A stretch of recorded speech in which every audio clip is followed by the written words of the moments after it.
శుక్లాంబరధరం విష్ణుం శశివర్ణం చతుర్భుజం ప్రసన్నవదనం ధ్యాయేత్ సర్వవిఘ్నోపశాంతయే అని స్వామివారికి నమస్కారం చేసుకుని మనము మన భాగవతంలో 4వ స్కందంలో ఉన్నాము. ఇప్పుడు పృథుపాఖ్యానాన్ని పూర్తి చేసుకోవస్తూ ఉన్నాము. అయితే ఏం జరిగింది అని ఇక్కడ మన పృథు ఉన్నాడు కదా, ఆయన ఇంతకాలము ఉపదేశాలన్నీ విన్నాడు, స్వాధ్యాయం చేశాడు, ప్రవచనాలు చేశాడు, శ్రవణాలు పూర్తి చేశాడు, మననాలు కూడా పూర్తి చేస్తూ ఉన్నాడు, నిధిధ్యాసనలోకి వస్తూ ఉన్నాడు. ఇప్పుడు ఆత్మస్థితిని చేరుకోవాలి, ఆయన అక్కడ ఉండాలి. కాబట్టి శ్రవణం అయిపోయిన తర్వాత మనన నిధిధ్యాసలు ఎట్లా చేస్తాడు అని ఇక్కడ చూపిస్తూ ఉన్నారు. ఆయన గృహస్థాశ్రమంలో నుంచి వానప్రస్థంలోకి వెళ్ళాడు. వానప్రస్థంలోకి వెళ్ళి ఎందుకు అంటే, దృష్ట్వా ఆత్మానం ప్రవయసం ఏకదా వైన్యః ఆత్మవాన్ ఆత్మనా వర్ధిత అశేషాసు అనుసర్గః ప్రజాపతిః జగతః తస్తుషః చాపి వృత్తిదః ధర్మభృత్ సతాం నిష్పాదిత ఈశ్వరాదేశః యదర్థమిహ జగ్నివాన్ ఆత్మజేషు ఆత్మజామ్యస్య విరహాత్ రుదతిమివ ప్రజాసు విమనస్సు ఏకః సదారః అగాత్ తపోవనం అని ఉన్నది. ఆయన గృహస్థాశ్రమం నుంచి ఇప్పుడు వానప్రస్థంలోకి బయలుదేరాడు. తపోవనం తపస్సు ఎక్కడ చేస్తారు? తపోవనము వనము, వనానికి సంబంధించిందే వానము. వానప్రస్థం చేశాడు ఆయన. అగాత్ అంటే ప్రస్థం, ప్రస్థానం వెళ్ళాడు అని. కాబట్టి ఆయన ఇక్కడ ఏమి చేశాడు, ఏమి రాస్తున్నారో మనం చూస్తూ వెళ్ళాం పోయిన వారము. ఏకదా ఒకానొక సమయంలో మనవాడు ఆత్మానం ప్రవయసం దృష్ట్వా తనకు వయసు మళ్ళింది అని చూసుకున్నాడు. ఇంతకాలం ఆయన అనుసర్గ ప్రజావర్గాన్ని, తన ప్రజలను వృద్ధి పొందించాడు, తన సొంత బిడ్డల్ని చూసుకుంటూ వచ్చాడు. జగతః తస్తుషః చరాచర జగత్ అన్నింటికీ ఏమేమి కావాలో ధర్మాలన్నీ ధరించాడు. ఇది నా ధర్మం అనుకుంటూ గృహస్థాశ్రమ ధర్మాలన్నీ ఆయన ధర్మంగా పాలిస్తూ వచ్చాడు. ఈశ్వరాదేశాత్ ఈశ్వరుడు ఎట్లా చెప్పాడో వేదోక్తమైన విషయాలను అదే విధంగా నిష్పాదితం సాధించాడు ఆయన. ధర్మార్థ కామాలు చెప్తాయి మనకు వేదాలు. వేదాలు చెప్పిన విధంగా ధర్మార్థ కామాలను ధర్మంగా సాధించాడు ఆయన. అర్థాలతో సహా ఏ కారణానికి జన్మించాడో ఆ కర్మలన్నీ పూర్తి చేస్తూ ఉన్నాడు. తర్వాత తన కూతుర్ని కొడుకుల దగ్గర వదిలిపెట్టి ప్రజలందరూ బాధపడుతూ ఉంటే కూడా అవన్నీ పట్టించుకోకుండా అందరికీ దూరంగా తన భార్యతో పాటు వెళ్ళిపోయాడని. ఇవన్నీ నేను చెప్తూ ఉండగానే మీకు ఇంకొక విషయం కూడా గుర్తుకొస్తూ ఉండాలి. నేను ఇవన్నీ విషయాలు మళ్ళీ నిన్ననే మన మనుస్మృతిలో కూడా చెప్తూ వచ్చాను. మనుస్మృతిలో ఈ 6వ అధ్యాయంలో వానప్రస్థ ధర్మాలను చెప్పుకుంటూ ఉన్నప్పుడు పోయిన వారం చెప్పాము ఇవే విషయాలు, నిన్న కూడా చెప్పుకున్నాము ఇవే విషయాలు. ఇందులో ఏమున్నాయి మళ్ళీ ఒకసారి చూద్దాము. ఎందుకు అంటే ఇది మనుస్మృతి, ఇది వ్యాసుల వారిచ్చిన స్మృతి. స్మృతి అంటే పురాణాలన్నీ, మొత్తం శాస్త్రాలన్నీ. స్మృతులు అంటే శాస్త్రాలన్నీ. ఏ శాస్త్రాల్లోనైనా ఒకేలాగా చెప్తారు. ఇక్కడ మనుస్మృతిలో థియరీ లాగా చెప్తూ వచ్చారు. ఎగ్జాంపుల్స్ అవన్నీ ఇచ్చి కథలో పెట్టి మనకు అర్థమయ్యే విధంగా ఎక్స్ప్లెయిన్ చేయలేదు, థియరీ చెప్తూ వచ్చారు. మన భాగవతంలో ఇక్కడ పృథుపాఖ్యానం అని ఒక కథ పెట్టి ఆ కథ అన్న పాత్రలో ఇదే విషయం పోసి ఇచ్చారు. అయినా కూడా ఎంత క్లోజ్గా ఉన్నాయంటే ఈ శ్లోకాలన్నీ కూడా ఆశ్చర్యం అనిపిస్తుంది. ఒకసారి చూసుకుందాము. ఎందుకు అంటే థియరీ కూడా చూసుకుందాము. ఇక్కడ కూడా అదే థియరీ ఇచ్చారు. అయితే ఈయన చేశాడు అని చెప్తున్నారు. ఇక్కడ నువ్వు చెయ్యి అని చెప్తున్నారు. చెయ్యి అని చెప్పేది విధి, ఆజ్ఞార్థము. మనకు ఈ విధంగా చెయ్యాలి అని చెప్తూ ఉన్న విషయాలు ఇక్కడ ఈయన చేశాడు అని ఒక ఎగ్జాంపుల్ చూపిస్తారు. మనుస్మృతిలో ఈ వానధర్మంలో, వానప్రస్థ ధర్మాల్లో ఏవం ఈ విధంగా గృహస్థాశ్రమంలో ఉండి గృహస్థాశ్రమ ధర్మాల్ని పాటిస్తూ విధివత్ ముందు అతను ఆ ద్విజుడు ఆమె లేకపోతే అతడు అన్నా, ఆమె అన్నా ఎవరైనా సరే వాళ్ళు ద్విజులు అంటే రెండో జన్మ ఎత్తిన వాళ్ళు జ్ఞానంతో స్నాతకోత్సవం చేసుకుని అంటే చదువు పూర్తి చేసి విద్యాభ్యాసం పూర్తి చేసిన తర్వాత విధివత్ గృహస్థాశ్రమంలో ఉండి వాళ్ళు గృహస్థాశ్రమ ధర్మాల్ని పూర్తి చేసుకుని తర్వాత విజితేంద్రియులై ఆ గృహస్థాశ్రమంలో ఉన్నంత సేపు చేయవలసిన పనేమి అంటే ఇంద్రియ జయత్వాన్ని సాధించి తర్వాత నియమాలన్నీ పాటిస్తూ వనే వసేత్. వనే వసేత్ అన్నది ఇక్కడ. మన పృథువు తపోవనం అగాత్తని. ఎందుకు ఇంతవరకు ఆత్మనా వర్ధిత అశేషాసు అనుసర్గః ప్రజాపతిః ధర్మభృత్ సతాం వృత్తిదః జగతః తత్పుషః ఈశ్వరాదేశం ప్రకారం ఏవేవి చెయ్యాలో అవన్నీ చేసి అనిదంతా ఏమి చెప్పారో, అదంతా ఇక్కడ మన మనుస్మృతిలో విధివత్ వాడు స్నాతకం చేసుకుని గృహస్థాశ్రమంలో ప్రవేశించి ఇంకా అవన్నీ అయిపోయిన తర్వాత పనులు వనంలోకి వెళ్ళిపోవాలి అని చెప్పారు. ఇక్కడ వనం ఆయన అగాత్ అంటే వెళ్ళాడు. ఇక్కడ వసేత్ అంటే వెళ్ళి నువ్వు ఉండో అని ఇక్కడ చేయవలసింది చెప్తూ ఉన్నారు. గృహస్థ ఎట్లా ఉండాలి?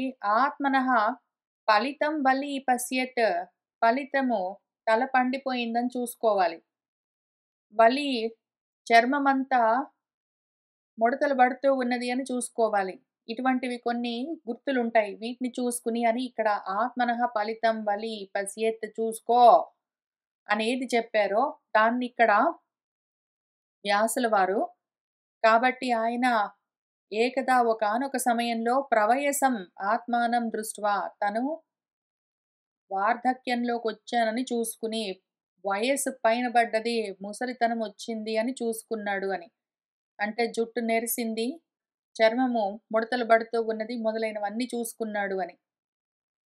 ఆ రకంగా చూసుకుని ఆయన ఏం చేశాడంటే మన సాధకుడు ఇక్కడ ఏమి చెయ్యాలని చెప్తున్నారంటే అపత్యస్య అపత్యం పిల్లల్ని కూడా చూసేసిన తర్వాత అందుకని ఇక్కడ అనుసర్గం. సర్గం అంటే ప్రజలు, సృష్టి.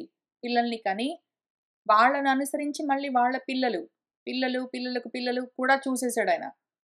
అపత్యస్య అపత్యం గూడా చూసేసిన తర్వాత ఇంకెందుకు అక్కడ గృహస్థాశ్రమంలో అరణ్యం సమాశ్రయేత్ అరణ్యంలోకి వెళ్ళిపో అని ఇక్కడేం చెప్పారో ఆయన వెళ్ళిపోయాడొచ్చి అని ఇక్కడ రాశారు. అక్కడ చెయ్యి అని చెప్పిన దాన్ని ఇక్కడ చేస్తూ వస్తూ ఉన్నాడు మన పృథువు. ఆ తర్వాత ఏం చెప్పారు? గ్రామ్యమైన ఆహారాలను వదిలిపెట్టి, సర్వం పరిచ్ఛేదం వదిలిపెట్టి, పుత్రుల దగ్గర భార్యను వదిలిపెట్టి లేదా కలిసైనా సరే వనం గచ్చేత్ వెళ్ళిపో అని చెప్పారు. గ్రామ్య ఆహారాలు అట్లాంటివి ఏమైనా ఉంటే వాటన్నింటిని వదిలిపెట్టు అని. ఇక్కడ ఆత్మజాం అంటే రాజ్యాన్ని, రాజ్య భోగాలను, గ్రామ్యమైన వస్తువులను, గ్రామాలను ఇక్కడ గ్రామ్యాలను వదిలిపెట్టమని చెప్పారాయన. గ్రామం గాదు రాజ్యం మొత్తం అంతా వదిలిపెట్టేశాడు. అవన్నీ వదిలి అవి బాధపడితే గూడా పట్టించుకోలేదు. వాటి గురించి ఆలోచన చేయలేదాయన. వదిలిపెట్టేసి తర్వాత సహయేవ కావాలంటే భార్యతో సహా అయినా వెళ్ళొచ్చని ఇక్కడ చెప్పారు గాబట్టి ఆయనేం జేశాడు భార్యతో సహా సదారహ తపోవనం అగాత్ బయలుదేరాడు. అక్కడికి వెళ్ళి ఏం చేస్తున్నాడు? తత్రాపి నియమాలతో అభ్యనియమః మామూలు నియమం గాదు. ఇక్కడ నియమాలు పాటించు అని ఇక్కడ రాస్తే నియమాలు పాటించు అంటే మామూలు నియమాలు గాదు. అభ్యనియమం నియమాలలో నిలబడి ఉన్నాడాయన. ఆ రకంగా నియమాలు పాటిస్తూ వైఖానసులకు సమ్మతమైన అంటే రాలిపడ్డవి ఏమైనా ఏరుకునొచ్చి తినడం అటువంటివన్నీ చేస్తూ ఉగ్రమైన తపస్సులో ఉన్నాడాయన. ఎట్లా? కందమూల ఫలాహారము. మనకేం చెప్పారిక్కడ? అరణ్యంలో ఉన్నప్పుడు నువ్వు గ్రామ్య ఆహారాలన్నీ పక్కన పెట్టని చెప్పి, కాబట్టి నువ్వేం చెయ్యాలి అంటే, నీ భార్యను తీసుకొని వచ్చేసావు గదా! అవసరమైన అగ్నిహోత్రాలవి నియతేంద్రుడివై ఉండు. మునులు తినే మున్యన్నాలేవున్నాయో శాఖలు, కందమూలాలు, ఫలాలు వాటిని మాత్రమే ఏతాన్యేవ ఇంత మాత్రమే భుజిస్తూ ఉండో అనేది చెప్పారో ఆయన అదే చేస్తున్నాడు. కందమూల ఫలాహారాలన్నీ చేస్తూ ఉన్నాడు. శుష్కించిన పణ్ణాసనము ఇక్కడ శాఖలని చెప్పారు. ఈయన శుష్కించిన పర్ణాలేవో తింటూ, అబ్బక్షః మంచినీళ్లు తాగుతూ, కావాలంటే అప్ప మూలాలు, కందమూలాలు, దుంపలు, ఫలాలు ఇటువంటివన్నీ. వాళ్ళేం జెప్పారో ఆయన అవే జేస్తూ ఉన్నాడు. అవే చేస్తూ "స్థండిలేశయః భూమి మీద శయనించు నువ్వు" అని చెప్తే అట్లానే తప్పకుండా అనుమానం లేదు. ఎక్కడ? ఇక్కడెక్కడో ఉంటుంది కింద పడుకో అని. తప్పకుండా అట్లానే చేస్తాను. శాకమూలము, ఫలాలు ఇటువంటివి మాత్రమే భుజిస్తూ ధరాశయః భూమి మీద శయనిస్తూ బ్రహ్మచర్యం చేస్తూ సుఖాల కోసం ప్రయత్నాలు చెయ్యకుండా. కాబట్టి కందమూల ఫలాహారము, శుష్క పన్నాల అసనము, అభక్షణము, వీటితో పాటు స్థండిలే శయనము, మిగిలిన నియమాలన్నీ పాటించడము, తితిక్ష అంతా పాటించడము, తితిక్ష పాటించడము, తట్టుకోవడము, మంచి లేదు, చెడు లేదు. అప్రయత్నము, సుఖాల కోసం ప్రయత్నం చేయకుండా, సుఖము, దుఃఖం పట్టించుకోకుండా అన్నింటిని సమంగా తట్టుకోవడము తితిక్ష. అవన్నీ చేస్తూ ఊరికేనే లేడు ఆయన. కృష్ణుణ్ణి, భగవంతుణ్ణి ఆరిరాధ ఈశుః కాబట్టి తప్పకుండా కూర్చొని స్వాధ్యాయం చేసి తీరవలసిందే. స్వాధ్యాయే నిత్యయుక్తః వదిలిపెట్టడానికి అవకాశమే లేదు. ఆ రకంగా ఉంటూ ఆయన ఇక్కడ ప్రాణాయామాలవన్నీ ఏవి చెప్పారో, ఇక్కడ చెప్తున్న నియమాలవన్నీ పాటిస్తూ, ఆ తర్వాత సనత్కుమారుడు చెప్పిన ఏ ఆధ్యాత్మికమైన పరమయోగమున్నదో దాన్నే పట్టుకుని అని ఇక్కడేది చెప్పారో స్వాధ్యాయంలో నిత్యయుక్తుడివై ఉండు అని చెప్తూ నువ్వు చేయవలసినవి ఏమైనా ఉంటే చెయ్యి. నువ్వు ప్రయత్నంతో సుఖాల కోసం పరుగులు పెట్టకు, కింద పడుకో, శాంతిగా ఉండు, తితిక్ష పాటించు, తాపసికులలాగా నువ్వు జీవించు. వీటితో పాటే ఉపనిషత్తులన్నింటినీ, శృతులు చెప్పిన విషయాలన్నింటినీ ఆత్మసిద్ధి కోసము సేవిస్తూ ఉండు అని ఏది చెప్పారో ఉపనిషత్తులు చెప్పినవే విషయాలు ఇక్కడ మన పృథువుకు డైరెక్ట్‌గా గురువుగారు ఉపనిషత్ విషయము వేదవేద్యమైన వస్తువు గురించి చెప్తూ వచ్చారు. సనత్కుమారుడన్న రూపంలో గురువుగారు. దాన్నే పట్టుకున్నాడు. ఇక్కడ ఏది జెప్పారో అదే యాజ్ ఇట్ ఈజ్ పట్టుకున్నాడాయన. పట్టుకుని విద్యా తపో వృద్ధి కోసము, శరీర శుద్ధి కోసము ప్రయత్నం చేసుకుంటూ ఉన్నాడు. ఎట్లా చెప్పారో అట్లా ఇంతవరకు మనవాడు చేస్తూ వచ్చాడు. మనకు మన మనుస్మృతిలో ఈ 18 శ్లోకాల వరకు ఏం జెప్పారో, వాటిని ఇక్కడ మన పృథువు మొదటి నుంచి ఒక 10 శ్లోకాల వరకు అట్లానే చేశాడు అని చూపిస్తూ వచ్చారు. నేనెందుకు ఇంత దూరం కంపారిటివ్ అనాలిసిస్ చేస్తున్నాను అంటే, ఇక్కడ వరకు చేస్తే ఏం జరుగుతుంది అని మనం నిన్న మనుస్మృతిలో చదివినప్పుడు మనకొక అనుమానం వచ్చింది. ఇక్కడ చెప్పినట్టు ఇంతవరకు చెప్పారు. ఇంతవరకు నీకు ఇట్లా చేశావనుకో, పెద్దవాళ్ళు గూడా చేశారు. ఋషులు, బ్రాహ్మలు అందరూ చేశారు. చేస్తే దీనివల్ల శరీర శుద్ధి అంటే చిత్తశుద్ధి. మామూలు దేహం సరే స్నానాలు అవన్నీ గాదు గానీ, చిత్తశుద్ధి అంత మాత్రమే గాదు. స్నానాల వరకు అంత వరకే గాదు. చిత్తశుద్ధి కలుగుతుంది. దాంతో విద్యా తపో వృద్ధి కలుగుతుంది అని చెప్పి దాన్నక్కడికి పూర్తి చేసి, తర్వాత మళ్ళీ ఇంకొక ఆశ్రమ ధర్మాలు చెప్పడం మొదలుపెట్టారు. మనకిప్పుడు అనుమానమేమి? ఇంతవరకు చేస్తే మనకు జరిగేది ఏమి? అని ఒక క్వెషనొచ్చింది. ఇంతవరకు ఇక్కడ చెప్పిందివి చెప్పినట్టు చేసుకుంటూ పోతే, మనకు వచ్చేదేమి? థియరీలో చెప్పినవి చేస్తే ఇప్పుడెందుకంటే ఇక్కడ ఎగ్జాంపుల్ లేదు. ఒక కథ ఏం చెప్పట్లేదు వాళ్ళు. మనకు మనుస్మృతిలో థియరీ టెక్స్ట్ బుక్‌లో ఈ టెక్స్ట్ బుక్‌లో ఎగ్జాంపుల్ ఎందుకు చెప్తారు? టెక్స్ట్ బుక్‌లో థియరీ చెప్తారు. థియరీ చెప్పారు ఇంక ఊరుకున్నారు. ఇవన్నీ చెయ్యన్నారు. ఇవన్నీ చేసావనుకో ఎందుకు చెయ్యాలి నువ్వు అంటే, ఆత్మసిద్ధి కోసం. అదెట్లా కలుగుతుంది అంటే, చిత్తశుద్ధి, దాంతో విద్యా తపో వృద్ధి. ఇంకెళ్ళు అని జెప్పారు. అవి ఎట్లా వస్తాయి? ఏమి కథ? వచ్చిన తర్వాత నా పరిస్థితేమి? నేనేమవుతాను? అని చూపించలేదు. ఎగ్జాంపుల్ చెప్పలేదు. అదిగో వాడొకడున్నాడు చూసావా? వాడు ఇక్కడ మనకు మనుస్మృతిలో వానప్రస్థ ధర్మాల్ని అంటే అంతకన్నా ముందు వానప్రస్థ ధర్మాల్లోకి డైరెక్ట్‌గా జంపింగ్ చేయలేం గదా! గృహస్థాశ్రమంలో నుంచి రావాలి. గృహస్థాశ్రమం కన్నా ముందు బ్రహ్మచర్యం ఉన్నది. అందుకనే ఇక్కడ స్నాతకః ద్విజః అన్నాడు. బ్రహ్మచర్యాశ్రమాన్ని అక్కడ చెప్పిన మొత్తం ధర్మాలన్నీ పూర్తి చేసుకుని, అక్కడి నుంచి గృహస్థాశ్రమే స్థిత్వా అన్నారు గాబట్టి, గృహస్థాశ్రమాన్ని అక్కడ చెప్పిన ధర్మాలన్నీ పూర్తి చేసుకుని, బ్రహ్మచర్యాశ్రమము, గృహస్థాశ్రమము 2 ఆశ్రమాల్ని పూర్తి చేసుకుని, అందులో చెప్పిన ధర్మాల్ని నిజంగా ధర్మంగా పాటించి, ఆ ధర్మాల్ని ధర్మం కోసమే పాటించడం గాదు. ధర్మాల్ని ఎందుకు పాటిస్తామంటే చిత్తశుద్ధి కోసము. పాటిస్తూ అదే సమయంలో స్వాధ్యాయం, ప్రవచనం వదిలిపెట్టకుండా ఇంత దూరం వస్తే, అప్పుడు ఈ వానప్రస్థ ధర్మాల్ని మళ్ళీ ఇక్కడ చెప్పిన వాటిని ఇక్కడ అంత జాగ్రత్తగా పాటిస్తూ వెళ్ళాలి. చెయ్యండి అని ఇక్కడ చెప్పారు. అంతా బానే ఉంది గానీ చేస్తే ఏం జరుగుతుంది అని ఇక్కడ చెప్పడానికి అవకాశం ఉండదు. ఎందుకంటే ఇది టెక్స్ట్ బుక్. టెక్స్ట్ బుక్‌లో థియరీ ఉంటుంది. అందుకని మనకు ప్రాక్టికల్ బుక్ ఇక్కడ దాని కోసము ఏదైతే గైడ్ ఉందో అందులో ఒకాయన ఉన్నాడు పృథు అని. ఆయనేం చేశాడు? చిన్నప్పుడు చదువుకున్నాడు. బ్రహ్మచర్యం పూర్తి చేశాడు. పెళ్లి చేసుకున్నాడు. పిల్లల్ని కన్నాడు. రాజ్య పాలన చేస్తున్నాడు. ఉద్యోగాలవన్నీ చేస్తున్నాడు. ఇవన్నీ చేస్తూ గూడా ఎక్కడ ఆయన విద్యాభ్యాసం వదిలిపెట్టలేదు. ఆయన గూడా చాలా వస్తువులన్నీ సంపాదించుకున్నాడు. అందరికీ సంపాదించి పెట్టాడు. ఆయన పెళ్ళిళ్ళు చేసుకున్నాడు. పిల్లల్ని కన్నాడు. ప్రజల్ని కన్నబిడ్డల్లాగా చూసుకుంటూ వచ్చాడు. ఇవన్నీ చేస్తూ గూడా ఎక్కడ స్వాధ్యాయం, ప్రవచనం, శ్రవణము, మననము వదిలిపెట్టనే లేదు. అవన్నీ చేస్తూ ఫైనల్లీ ఆయన ఇంతకీ బ్రహ్మచర్యము సక్సెస్‌ఫుల్‌గా పూర్తి చేసి, తర్వాత గృహస్థాశ్రమము సక్సెస్‌ఫుల్‌గా పూర్తి చేసి, ఇంకిప్పుడు అదిగో బలి ఫలితం ఆత్మానం దృష్ట్వా చూసుకుని, మనము వార్ధక్యంలోకొచ్చాము అని చూసుకుని, ఇంకా వానప్రస్థంలోకి వెళ్తున్న వాళ్ళు ఏమి చెయ్యాలి అవన్నీ యాజ్ ఇట్ ఈజ్ ఆయన చేసుకుంటూ వచ్చాడు. ఆ రకంగా చేస్తే ఏం జరుగుతుంది? మనుస్మృతి టెక్స్ట్ బుక్ చెప్పకుండా వదిలిపెట్టేసింది. Only theory చెప్తుందక్కడ. నువ్వు ఇట్లా చెయ్యి అని చెప్పి విధి చెప్పి ఊరుకుంటుంది.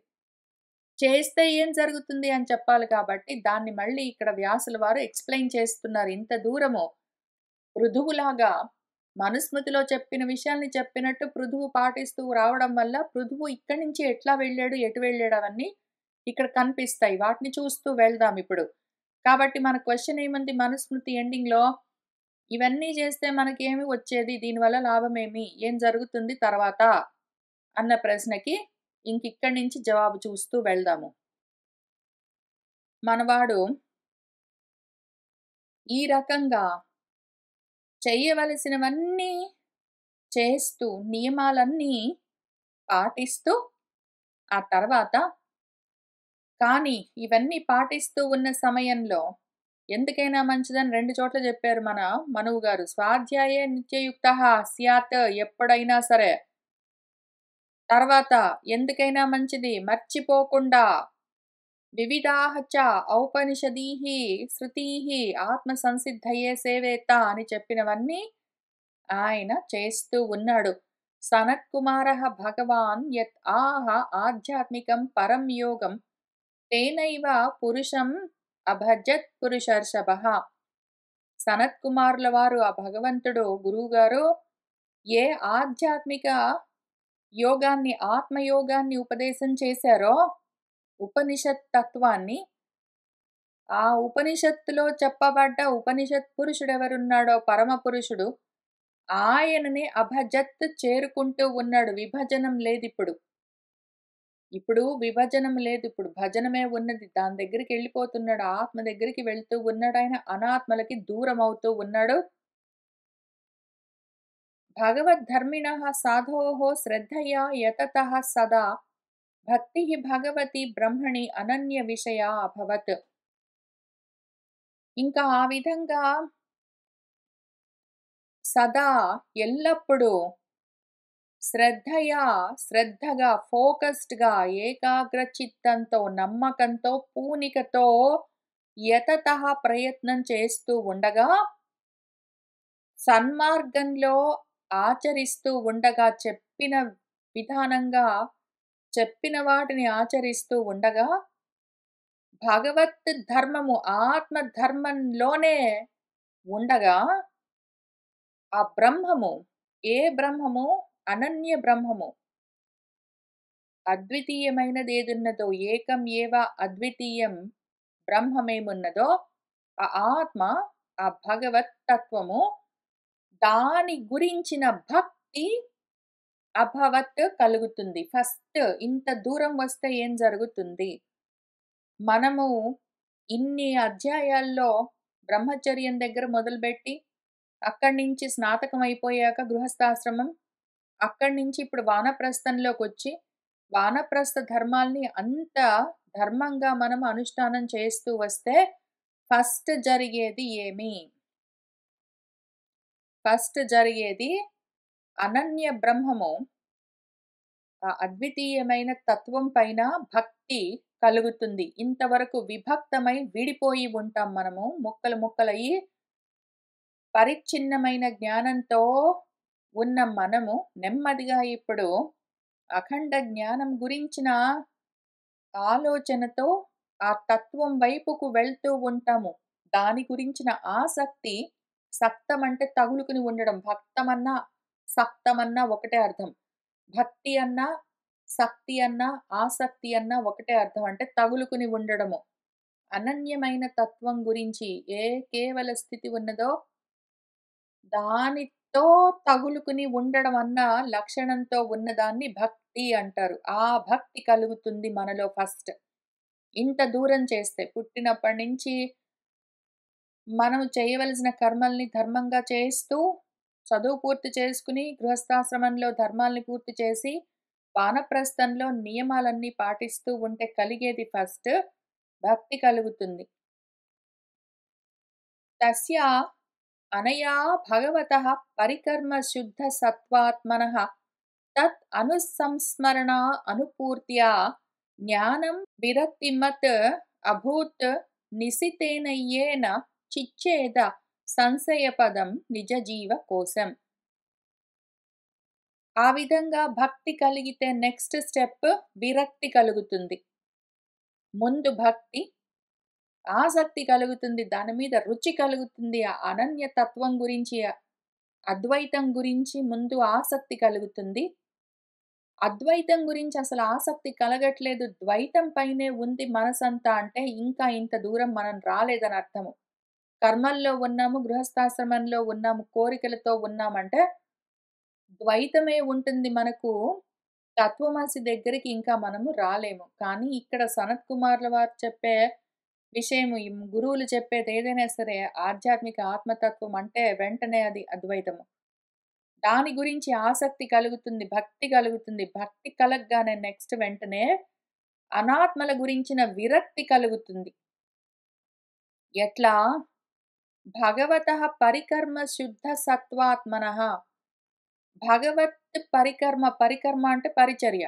భగవత్ పరిచర్య అంటే భగవంతుడి గురించిన, అంటే ఏ అనన్య పరబ్రహ్మమున్నదో, ఏకమేవ అద్వితీయం, దాని గురించిన ధర్మాలనే ఆచరిస్తూ ఉంటే, ఆత్మధర్మాలనే ఆచరిస్తూ ఉంటే, దానితో శుద్ధ సత్వాత్మనః చిత్తము శుద్ధమవుతుంది ఆటోమేటిక్‌గా. చిత్తం ఎప్పుడైతే శుద్ధమయ్యిందో, దాన్ని అనుసరించి ఎప్పుడైతే భక్తి కలిగిందో ఫస్ట్ స్టెప్, భక్తి కలగగానే ఆత్మ ధర్మాలేమున్నాయో, అనాత్మ ధర్మాలేమున్నాయో చూసుకుని ఆత్మానాత్మ వివేకం చేసిన తర్వాత అనాత్మలను దూరం చేస్తూ వెళ్తే దాంతో చిత్తము శుద్ధమవుతుంది. శుద్ధ సత్వము, శుద్ధ సత్వం అన్నా చిత్తశుద్ధి అన్నా అటువంటి స్థితికి వచ్చేసరికి దాన్ని అనుసరించి నెక్స్ట్ సంస్మరణ మొదలవుతుంది. నేనెవరు అన్న ఆలోచన స్మరించుకోవడం, స్మృతి మొదలవుతుంది. అది పూర్తిగా నిండుతూ ఉంటే అప్పుడేం జరుగుతుంది అంటే వాడు విరక్తిమంతుడవుతాడు. వాడిలో భక్తితోటి విరక్తి కలుగుతూ ఉంటుంది ప్రాపంచికమైన విషయాల గురించి.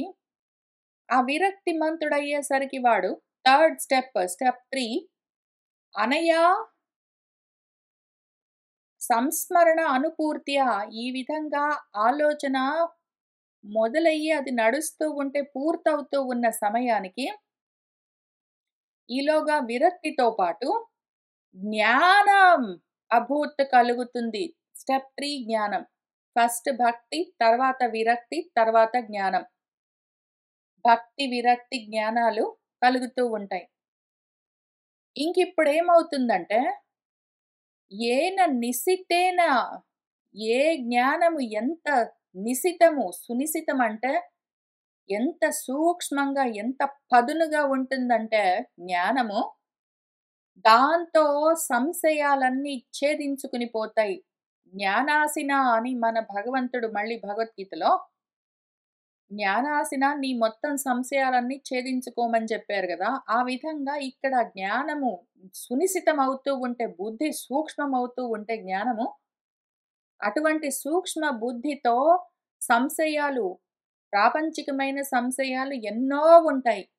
వాటన్నింటినీ కూడా చిచ్చేదా ఛేదించుకోవచ్చు. మన పృథువు అట్లా ఛేదించేశాడు. ఎగ్జాంపుల్‌లో ఇక్కడ చెప్పిన థియరీకి, ఇక్కడ మనుస్మృతిలో చెప్పిన విషయాలన్నీ మళ్ళీ ఎక్కడి నుంచొచ్చాయి? వేదాల్లో నుంచే. కాబట్టి మనకు మన గురువులు ఉపదేశించిన విధంగా ఆయన ఆచరిస్తూ వస్తే, ఆయనలో ముందు భక్తి, తర్వాత విరక్తి, దాంతో జ్ఞానం కలిగేసరికి, అటువంటి సునిశ్చితమైన జ్ఞానంతో ఆయన తనలోని సంశయాల కోసమంతా ఆయన ఛేదించుకున్నాడు. సంశయాల పదము, సంశయాలకు ఆలవాలమై ఉన్నదేమి అంటే నిజ జీవ కోశము. ఇదిగో ఈ దేహము నేను అన్న ఏ ఆలోచన ఉంటుందో భ్రమ, అది కోశంలాగా ఉంటుంది. మనకు ఒక్క కోశం గాదు, పంచకోశాలని చెప్తారు. జీవభావము 5 కోశాలలో వ్యాపించి ఉంటుందని చెప్తారు. అన్నమయ కోశం, ప్రాణమయ కోశం, మనోమయ కోశం, జ్ఞానమయ కోశం, ఆనందమయ కోశం అని ఒకదాని వెనకాల, ఒకదాని వెనకాల, ఒకదానికి లోపల తొడుగుల్లాగా ఉంటాయి. ఒరలున్నట్టు మనకు ఈ అరలుగా కోశాలన్నీ ఏవైతే ఉన్నాయో జీవ భావనలన్నీ, ఆ కోశమంతా గూడా మొత్తము సంశయాలతో నిండి ఉంటుంది. జీవ భావన ఉన్నది అంటే, ఈ పంచకోశాలతో ఉన్న దేహంతో కూడి, అదే నేను అన్న భావనతో నేనున్నానంటే, ఇంకా అనుమానాలకి అంతముండదు. సంశయాలకి అంతముండదు. సంశయాలన్న దాన్ని 2 అర్థాలుగా చూసుకుందాం. సంశయం అంటే అనుమానము. రేపేమవుతుందో తెలీదు. నాకు ఆరోగ్యం బావుంటుందో లేదో తెలీదు. నేనుంటానో పోతానో తెలీదు. నా వాళ్ళందరూ బాగుంటారో లేదో తెలీదు. నాకున్న డబ్బులు ఉంటాయో పోతాయో తెలీదు. ఈ అన్ని రకాల అనుమానాలు అప్పుడే ఉంటాయి. ఎప్పుడు ఈ దేహం నేననుకున్నానంటే నావన్నీ ఉండాలి, ఉండబోయేమో అని దానికి తగులుకుని ఈ సంశయాలుంటాయి. సంశయము అన్నదానికి ఇంకొక అర్థం చూద్దాము. సమ్యక్ శయనము. సమ్యక్‌గా కంప్లీట్‌గా ఈ జీవకోశంలోనే నిలబడి ఉంటాను నేను. దేహం నేనే అనుకుని దేహం దగ్గరే ఉంటానింక ఆత్మ దాకా పోకుండా. అదొక పెద్ద సంశయ పదం ఇది. ఇదే నేను అన్న స్థితి. సత్తుగా పట్టుకునే స్థితి. ఈ అసత్తయిన దేహాన్ని ఇది మాత్రమే నేను అన్న భావనతో పట్టుకోవడమే సంశయము. దాన్ని మొత్తం ఛేదించుకోవచ్చసలు. అట్లా ఆయన చేసుకున్నాడు. అంత లాభం కలుగుతుంది. ఏంటండి లాభము? ఏమి ఇక్కడ మనుస్మృతిలో చెప్పినట్టు చేస్తే ఏమి లాభము? ఏమొస్తుంది దాని తర్వాత మనకి? ఇవన్నీ చేస్తే ఇవన్నొచ్చేస్తాయా? ఇవన్నీ చేస్తే ఎట్లా వస్తాయి అని చూపిస్తున్నారు. ఆయన అవన్నీ చేస్తూ ఇక్కడి దాకా చెప్పినవి పళ్ళు తిను, కందమూలాలు తిని ఇంక ఊరుకో, ఎక్కువగా ఆశించకు, కింద పండుకో ఇప్పుడేమైంది ఎక్కడో దగ్గర పడుకో, పెద్ద దాని గురించి ఎక్కువగా ఆలోచన చెయ్యకు అని ఇవన్నీ చెప్తూ, అన్నింటికి దూరంగా ఉండు, మనసా వదిలిపెట్టేయి, అన్నింటిని త్యజేత్ వదిలిపెట్టు, వదిలిపెట్టు, వదిలిపెట్టు, వదిలిపెట్టు, వదిలిపెట్టు అని చెప్తే అన్నీ వదిలిపెట్టానని అనుకోండి. ఏవో పళ్ళు, కందమూలాలు అవి తింటాను, అందరికి దూరంగా ఉంటాను, అన్నీ వదిలిపెట్టేస్తాననుకోండి. అప్పుడు ఇంక దాంతో నాకు ఆత్మ తెలుస్తుందా అంటే తెలియదు. అన్నీ వదిలిపెడితే ఆత్మ తెలుసుకోవడానికి కావలసిన జ్ఞానానికి నీకు యోగ్యత కలుగుతుంది. అన్నీ వదిలిపెట్టి అన్నింటికి దూరంగా ఉండవు. చెప్పిన విధంగా అన్ని నియమాలు పాటిస్తూ ఉండు అంటే చేస్తే ఏమవుతుంది అంటే, చేస్తే చిత్తము శుద్ధమవుతుంది ఫస్ట్. చిత్తము శుద్ధమవుతే నీకు జ్ఞానానికి అవకాశం కలుగుతుంది. అప్పుడు కూర్చొని నువ్వు ఇక్కడ మన పృథువుకి సనత్ కుమారుల వారు చెప్పినట్టు, సనత్ కుమారుల వారి కన్నా ముందు భగవంతుడే చెప్పాడు. అంతకన్నా ముందు భూమి చెప్పింది. అంతకన్నా ముందు మన సూతుల వాళ్ళందరూ చెప్పారు. ఆ రకంగా మనకు ఎంతో మంది ప్రవచనం చేస్తూనే ఉంటారు. ఇంతమంది దగ్గర మనం శ్రవణమంతా చేస్తూ ఉన్నాము. వాటిలో ఉన్న తత్వము ఏమి అని అర్థమవుతుంది. ఇంతవరకు చేస్తే లాభమేమి అంటే, మనము చేస్తున్న శ్రవణాల్లో ఉన్న విషయమేంటి అని అర్థం చేసుకునేందుకు మనకు యోగ్యత కలుగుతుంది. దాని మీద ముందు భక్తి కలిగి, దాంతో మనలో విరక్తి కలిగి, ఆత్మజ్ఞానం కలుగుతూ ఉంటుంది. ఎప్పుడైతే ఆత్మజ్ఞానం సునిశితమైందంటే మాత్రమో, మనలో జీవకోశం మొత్తము ఛేదించబడుతుంది. అప్పుడు ఈ దేహ భావన వదులుతుంది. చిన్న అన్యధీః అధిగతాత్మగతిః నిరీహః తత్తత్యజే అచ్చినత్ ఇదం వయునేన యేన తావత్ న యోగగతిభిః యతిః అప్రమత్తః యావత్ గదాగ్రజ కథాసు రతిం న కుర్యాత్. ఈ విధంగా ఇంత దూరం వస్తే ఏం జరిగింది? మనకి ఎంత దూరం వచ్చాం మనము? కాబట్టి ఈ మొత్తం నియమాలన్నీ పాటిస్తూ ఉన్నాము. నిరుద్ధ షడ్వర్గ చిన్న బంధనం అయ్యాం గదా! దాని తర్వాత అంటే షడ్వర్గాలు మన పంచేంద్రియాలు, ఒక మనసు. ఇవన్నీ అడ్డగించాము. వాటన్నిటిని కంట్రోల్ చేసాము. మనసుని దారిలో తెచ్చుకున్నాం. So on so fourth.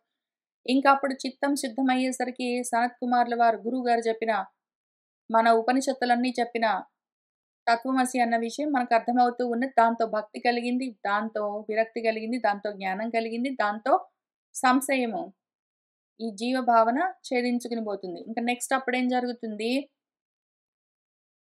అన్యధీః చిన్నమైపోవాలి. మనకు 2 రకాల బుద్ధులుంటాయి. ఒకటి సద్బుద్ధి, ఒకటి అసత్ బుద్ధి అని 2 రకాల బుద్ధులుంటాయని చెప్తారు శంకర్ల వారు. అసత్ బుద్ధి ఇక్కడ అన్యధీః అని చెప్తున్నారు వ్యాసుల వారు. అసత్ విషయాల గురించిన జ్ఞానము చాలా ఉంటుంది మనకు. ఇదిగో ఇది కంప్యూటర్ అని తెలుసు, ఇది భగవద్గీత అని తెలుసు, నేను మీనా అని తెలుసు, ఇదిగో ఇది గోడ అని తెలుసు, అది ప్రపంచం అని తెలుసు, నా ఉద్యోగం ఎట్లా చేయాలో తెలుసు, బిల్స్ ఎట్లా కట్టాలో తెలుసు, అన్నం ఎట్లా తినాలో తెలుసు, ఏది మామిడి పండో తెలుసు, ఏది కొబ్బరికాయో తెలుసు. ఇట్లాంటివన్నీ అనవసరమైన అసత్ విషయాలు. ఆ అసత్ విషయాల గురించి బుద్ధి అంటే జ్ఞానము ఉంటే ఉన్నది గాని అదంతా గూడా అజ్ఞానమే కదా! అసత్ విషయాల గురించిన జ్ఞానము అజ్ఞానము. దాని పేరు అన్యధీః. అనవసరమైన అన్యము, నీకు అన్యమైన విషయాలు, ఆత్మకు సంబంధం లేని విషయాలన్నింటి గురించిన జ్ఞానం చాలా పెట్టుకోవచ్చు. ఏం ఉపయోగమో? కానీ ఎప్పుడైతే ఆత్మ జ్ఞానం కలుగుతుందో అప్పుడు ఈ అన్య జ్ఞానమంతా చిన్నమైపోతుంది. ఎందుకంటే అన్యము వేరేది లేదు అని తెలిసిన తర్వాత అన్యం ఇంకొకటి ఉంటే గదా! అనన్యం మనకు తెలుస్తున్నది ఇక్కడ అనన్యం. అనన్యం తెలిసిన తర్వాత అన్యం ఇంకొకటి ఉన్నది అన్న ఆలోచన తొలగిపోతుంది. ఆ బుద్ధి ఉండదింక. అన్యమన్న ఆలోచన ఉండదు.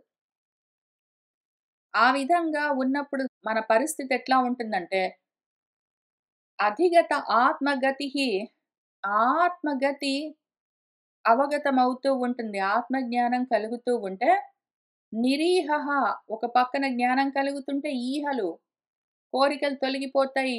విరక్తి గ్యారంటీ. ఒక పక్కన ఆత్మగతి కలుగుతుంటే ఒక పక్క నిరీహ. ఒక పక్కన ఆత్మజ్ఞానం కలుగుతుంటే ఒక పక్క వైరాగ్యం గ్యారంటీ. దాంతో తత్యజ ఇప్పుడేం చేస్తాడంటే మన సాధకుడు, మనకిక్కడ చూపిస్తూ ఉన్న మన సాధకుడు పృథువు ఏం చేశాడంటే, చాలా ముఖ్యమైన ఫైనల్ స్టెప్. ఆయన ముందు పాపం ఇక్కడ చెప్పిన శాస్త్రాల్లో చెప్పిన వాటిని చెప్పినట్టు అసలు ఏమి తప్పుపోకుండా పాటిస్తూ వచ్చాడు. అందులో చెప్పినట్టే మొత్తం ఆత్మజ్ఞానం కోసం ఆయన ప్రవచనాలన్నీ విన్నాడు, ఆలోచన చేసుకున్నాడు, ఆయన కూడా చెప్పాడు. మననము నిధిధ్యాసనంతా చేస్తూ ఉన్నాడు. దాంతో భక్తి కలిగింది, దాంతో విరక్తి కలిగింది, దాంతోటి జ్ఞానం కలిగింది, దాంతోటి సంశయాలు ఛేదించుకుని పోయాయి. దాని తర్వాత ఇంకెందుకు ఆ జ్ఞానం? ఎందుకు?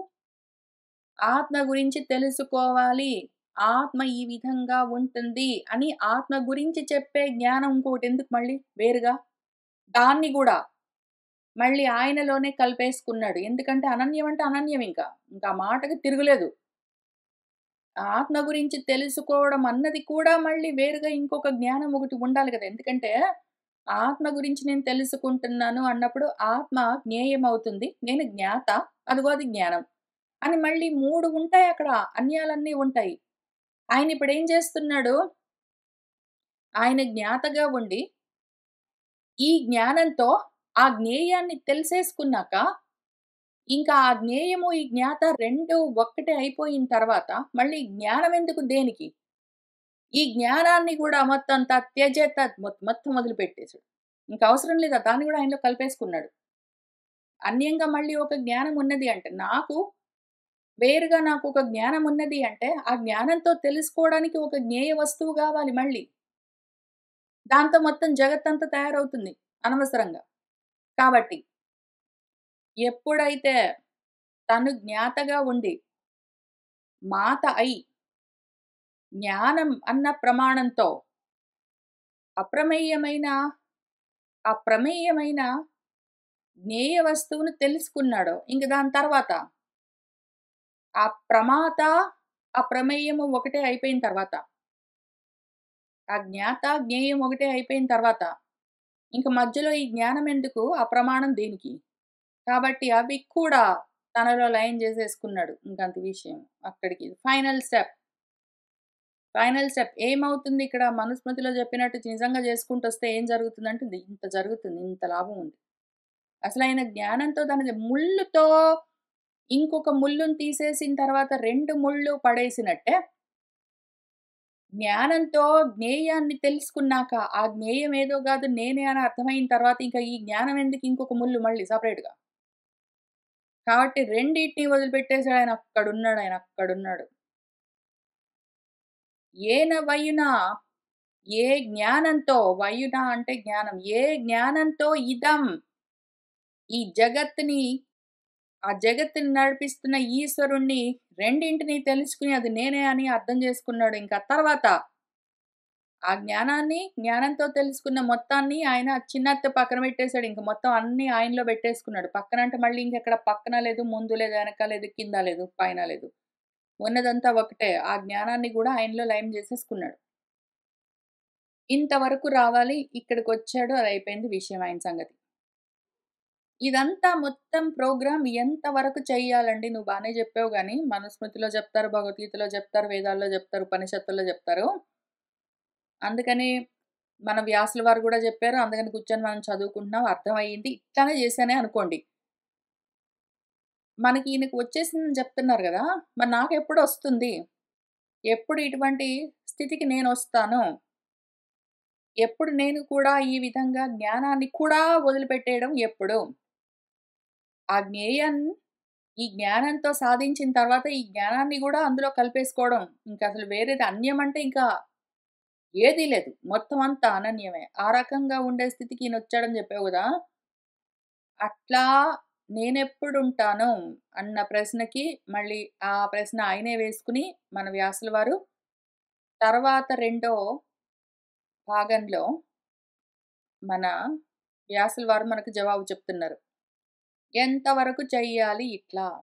ఎంతవరకంటే, యావత్ గదాగ్రజ కథాసు రతిం న కుర్యాత్.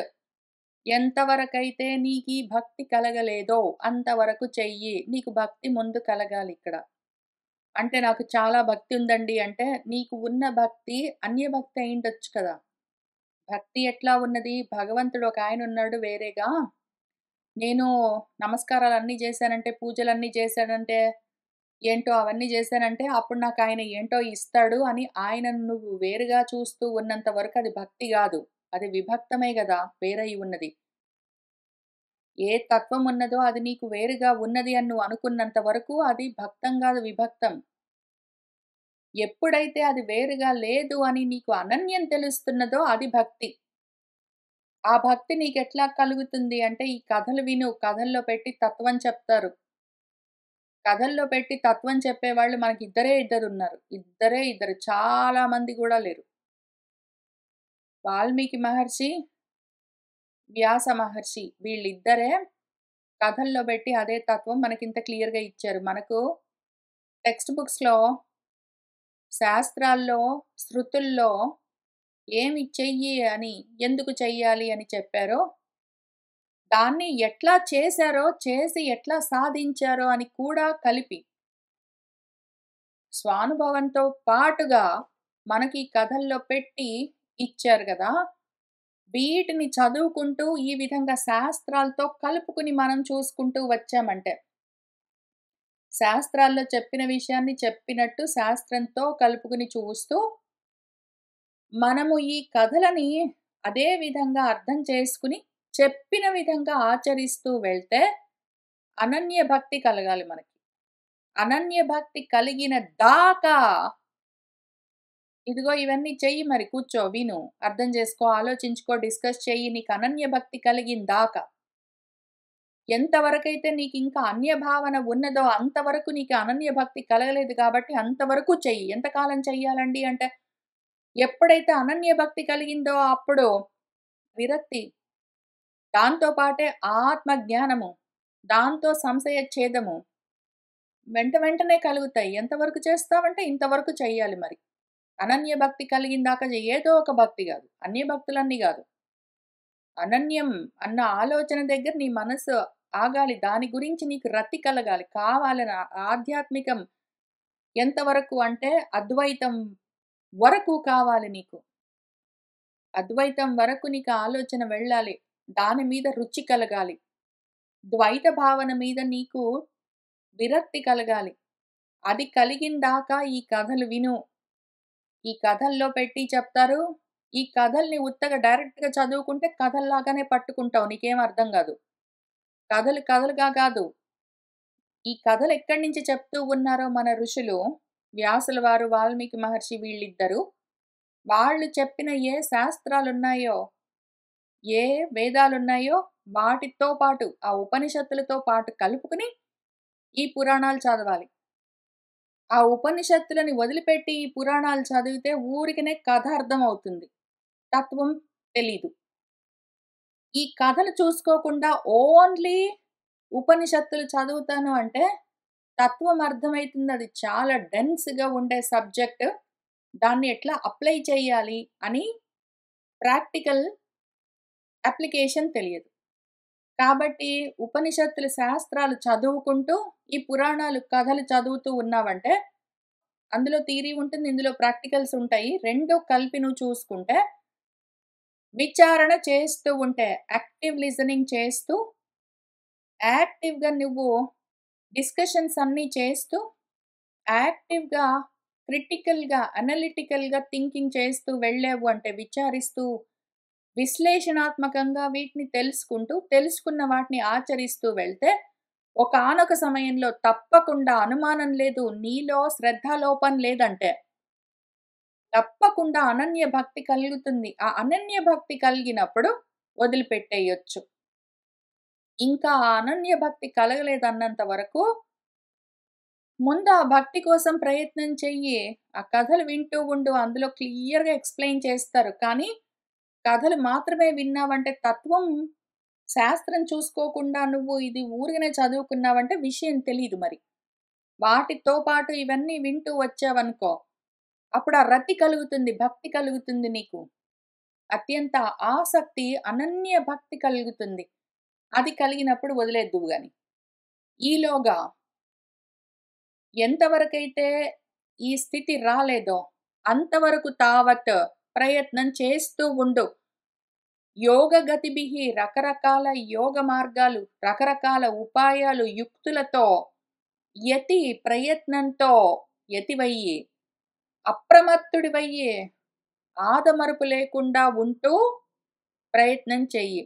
ఎప్పుడైతే నీకు ఈ అనన్యమన్న విషయం పట్టుబడిందో, ఈలోగా నువ్వు శాస్త్రాలన్నీ చదివావు. శాస్త్రాల్లోనే ఒకవైపు శృతులు, ఒకవైపు స్మృతులు.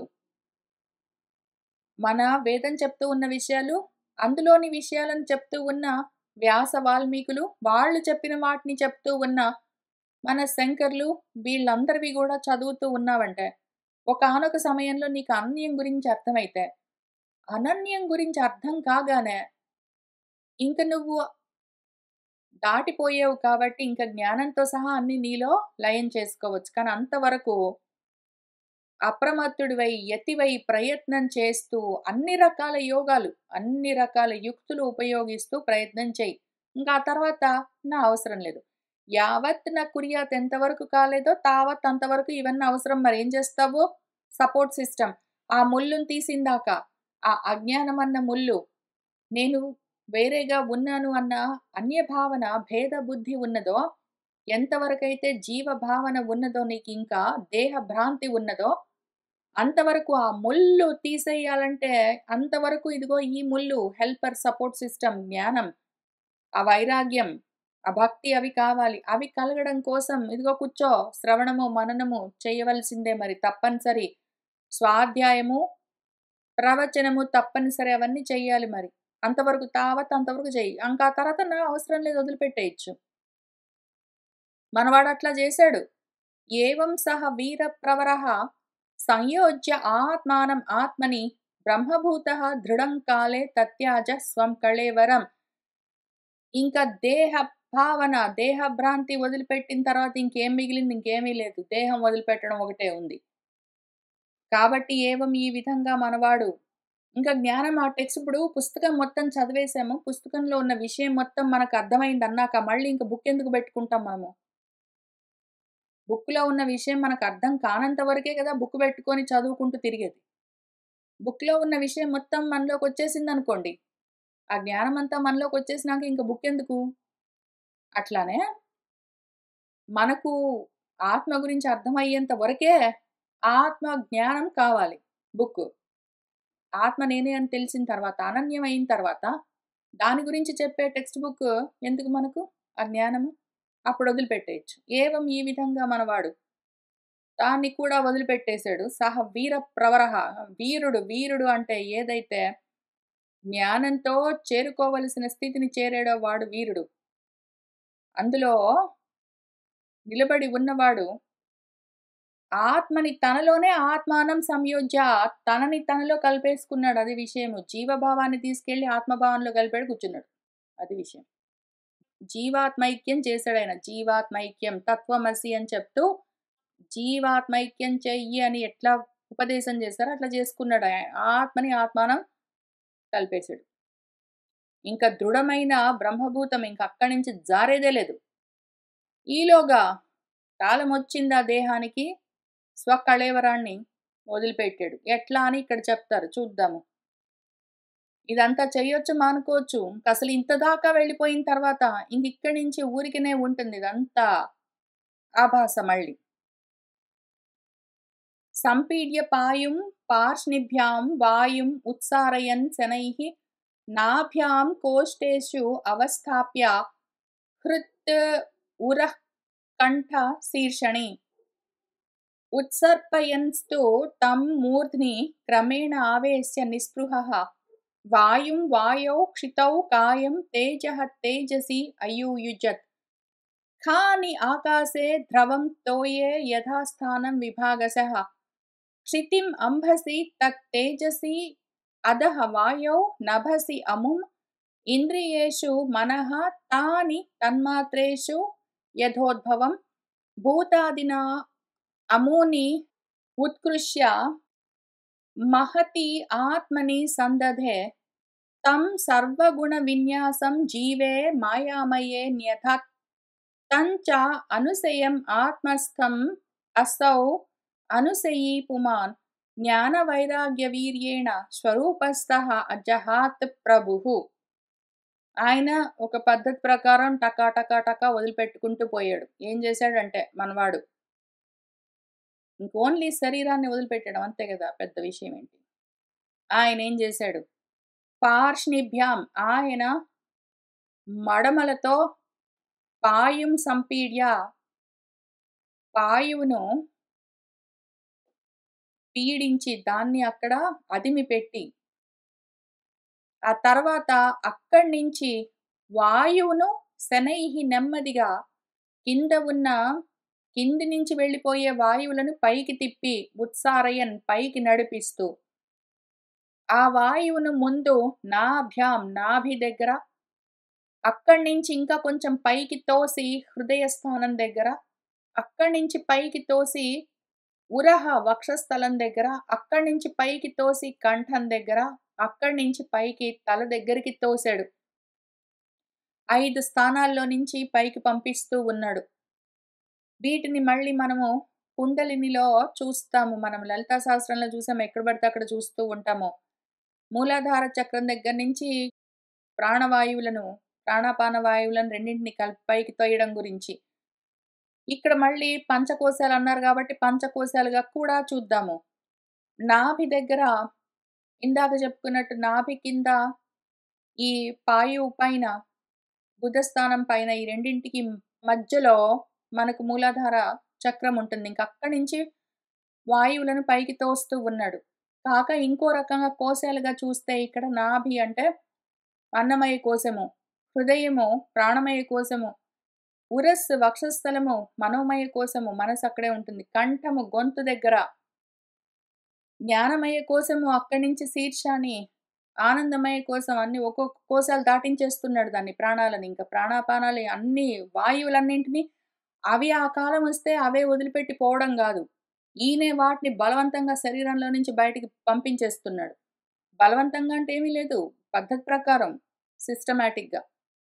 తర్వాత ఆ విధంగా వాయువులను ఒక్కొక్క ప్రదేశం నుంచి బయటికి తెస్తున్నాడు. పైకి తోస్తూ ఉన్నాడు. ఉత్సర్పయన్ వాటినట్లా పైకి తోస్తూ ఆ వాయువును మూర్ధని తలదాకా తీసుకొని వెళ్ళాడు క్రమంగా. అక్కడ ఆవిశ్య అక్కడ నిలిపాడు. తల దగ్గర నిలిపాడు. మొత్తం వాయువులన్నీ బాడీ నుంచి వెనక్కి తిప్పాడు. తల దగ్గరికి తీసుకెళ్ళి అక్కడ నిలిపాడు. నిస్పృహః అసలు స్పృహే లేదాయనకి. దేహ భ్రాంతే లేదాయనకి. ఇంకిప్పుడేం చేశాడు? ఆ పైదాకా తీసుకెళ్ళిన మూర్ధ్ని తలదాకా తీసుకెళ్ళిన వాయువులను అనంత వాయువుల్లో కలిపేశాడు. ఈ దేహం ఇంకా ప్రాణాలు పోయిన తర్వాత ఊరికే మట్టి ముద్ద, మృత్పిండము. దాన్ని, ఆ కాయాన్ని ఆ భూమిలో కలిపేశాడు. దేహంలో ఉన్న వేడి ఏది ఉన్నదో ఆ అనంతమైన అగ్నిలో కలిపేశాడు అయూయుజత్. కానీ ఇంద్రియాలను తీసుకెళ్ళి ఆకాశంలో కలిపేశాడు. శరీరంలో ఉన్న ద్రవాలను నీళ్లలో కలిపేశాడు.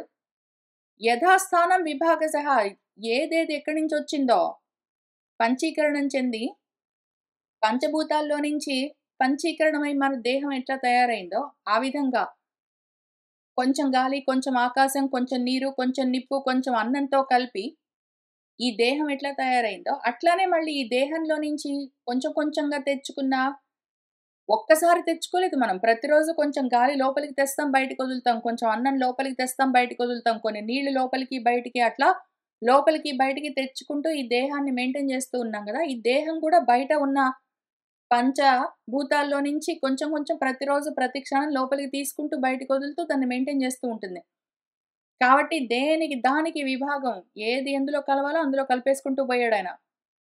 తర్వాత నెక్స్ట్ స్టెప్ క్షితిని భూమిని తీసుకెళ్ళి నీళ్లలో, నీళ్ళని తీసుకెళ్ళి తేజస్ అగ్నిలో, అగ్నిని తీసుకెళ్ళి వాయువులో, గాలిలో, గాలిని తీసుకెళ్ళి అముం నభసి ఈ ఆకాశంలో. ఎందుకు అంటే ఆకాశం నుంచి గాలి, గాలి నుంచి అగ్ని, అగ్ని నుంచి నీళ్లు, నీళ్ల నుంచి భూమి వచ్చాయి అని చెప్తారు గదా! సృష్టి క్రమము. ఇది లయ క్రమము. సృష్టి క్రమం ఏమి ముందు మహత్తొచ్చింది. మహత్ నుంచి భూతాదొచ్చింది. భూతాదులు ముందు సూక్ష్మ భూతాలొచ్చాయి. అందులో నుంచి స్థూల భూతాలొచ్చాయి. అందులో నుంచి సూక్ష్మ ఇంద్రియాలొచ్చాయి. అందులో నుంచి స్థూలమైన దేహాదులన్నీ వచ్చాయని చెప్పారు గదా! అది సృష్టి క్రమం. ఇప్పుడు లయ క్రమం. ప్రళయం ఎట్లా అంటే ఇదిగో వీటన్నిటిని తీసుకెళ్ళి ఎనక్కి, ఎనక్కి తిప్పడం ఇంకింతే. అట్లానే భూమి భూమి మళ్ళీ బ్యాకప్ రోల్ బ్యాక్ చేయడము నీళ్ళలోకి, నీళ్ళను వెనక్కి తిప్పి అగ్నిలోకి, అగ్నిని వెనక్కి తిప్పి గాలి, గాలిని వెనక్కి తిప్పి ఆకాశంలోకి. మళ్ళీ సూక్ష్మ ఇంద్రియాలున్నాయి.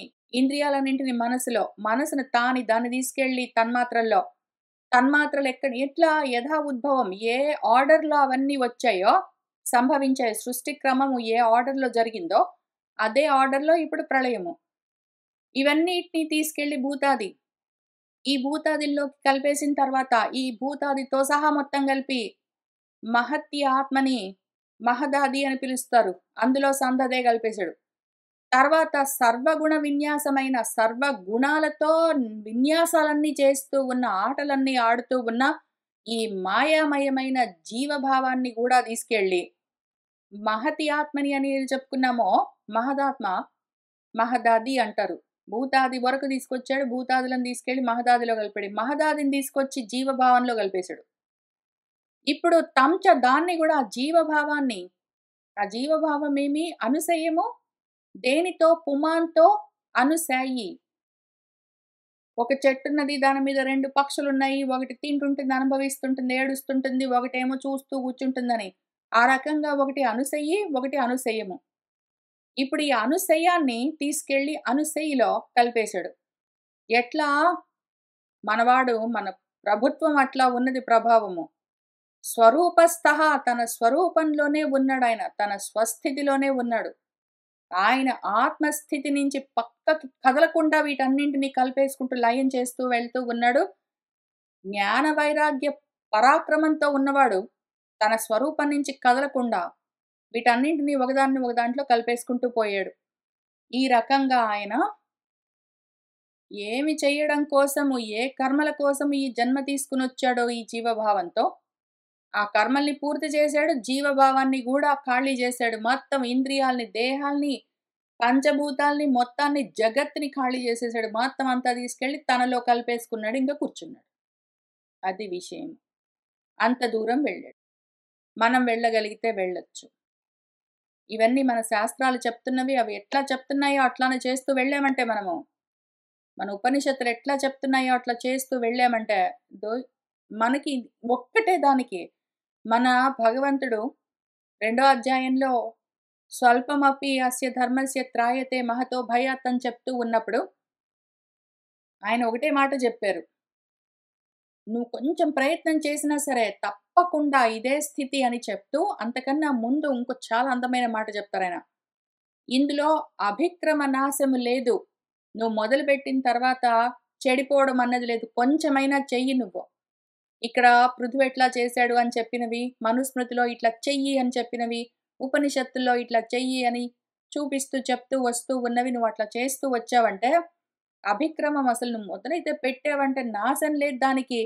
ప్రత్యవాయన విద్యతే దానికి ప్రతివాయము. దానికి బ్యాడ్ సైడ్ ఎఫెక్ట్స్ లేవు. దానికి ఏదో మందు వేసుకుంటే వికటించినట్టు, ఇదిగో ఇది చదివితే నాకేమైనా దుష్పరిణామాలుంటాయా అంటే ఉండవు. తప్పకుండా నీకు రావలసిన ఈ స్థితి కలుగుతుంది. రాకుండా పోయేదే లేదు. దీనికి రకరకాల పరిణామాలు లేవు. ఒక్కటే పరిణామం, ఒక్కటే గమ్యము.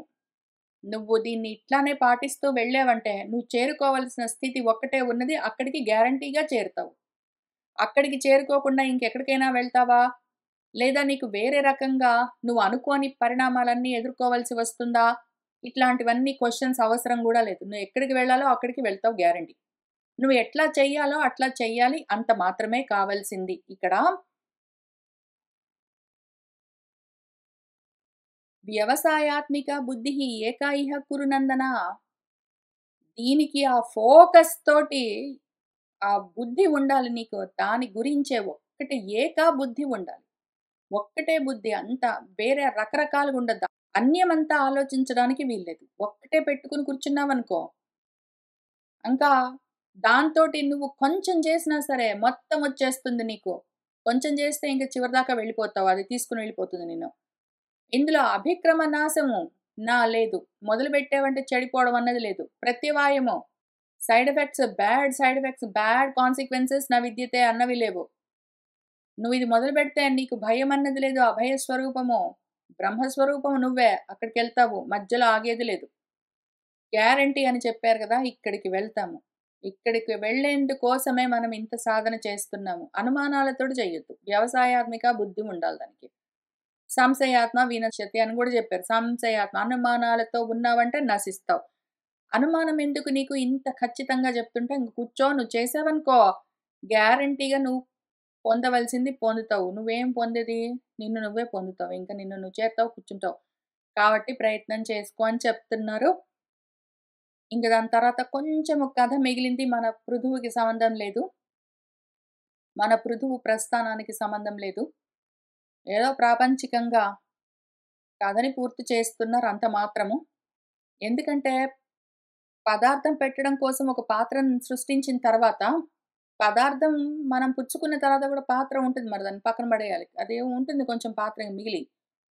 ఏదో ఉంటుంది. తర్వాత ఏం జరిగింది అని కొంచెం చెప్తారేంటో. తర్వాతేదో ఫలశ్రుతి చెప్తారు. ఎందుకు ఫలశ్రుతి? ఇక్కడ అయిపోయింది గదా!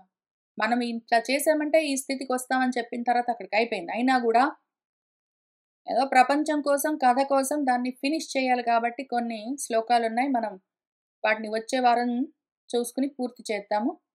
ఇవాల్టికి ఇక్కడికి ఆపుతున్నాను. సర్వం శ్రీకృష్ణ పరబ్రహ్మ పాదార విందార్పణమస్తు.